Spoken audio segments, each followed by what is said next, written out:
C'est pas pour rien que c'est le meilleur joueur de tous les temps, Magnus Carlsen. Plus dominant que Kasparov, oui. Il n'y a jamais eu un joueur aussi dominant dans l'histoire des échecs. Kasparov était monstrueux, mais Magnus is Magnus, hein, j'ai envie de dire. Un génie qui bosse quand même. Pourquoi? Qui a voulu faire croire que Magnus foutait rien? Bobby Fischer à son époque, il y a peut-être challenge. Le problème, c'est que Bobby Fischer, il a pas la longévité de Magnus. Le truc avec Magnus, c'est que c'est écrasant. En fait, il a tout. Il a la longévité, la domination, il a tout. Il domine fort depuis longtemps, dans toutes les cadences. Et dans une période très relevée. Parce que les Caruana et compagnie, c'est pas des pitres, quoi. Fischer avait pas les ordis, oui, mais ses adversaires non plus n'avaient pas les ordis. C'est complètement con de dire ça. Désolé, hein, mais c'est stupide. Fischer n'avait pas les ordis, ouais. Et ses adversaires, ouais, si. Eux, ils tournaient sur iCore 9, RTX 5080, ouais, super. Puis bon, il y avait la génération d'avant. Les Kramnik et compagnie qui étaient encore là, Anand, etc.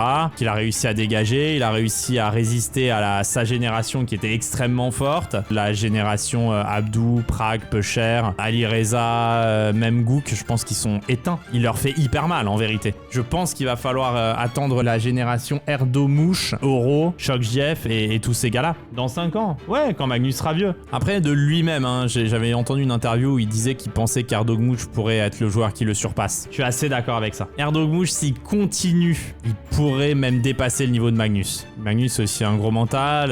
Ouais. Puis quand même, quand on voit des photos et tout, c'était comme la photo où il était un peu en jean moulé. Ça a l'air aussi d'être costaud en bas aussi. Hein. C'est peut-être aussi une énorme tub. Hein.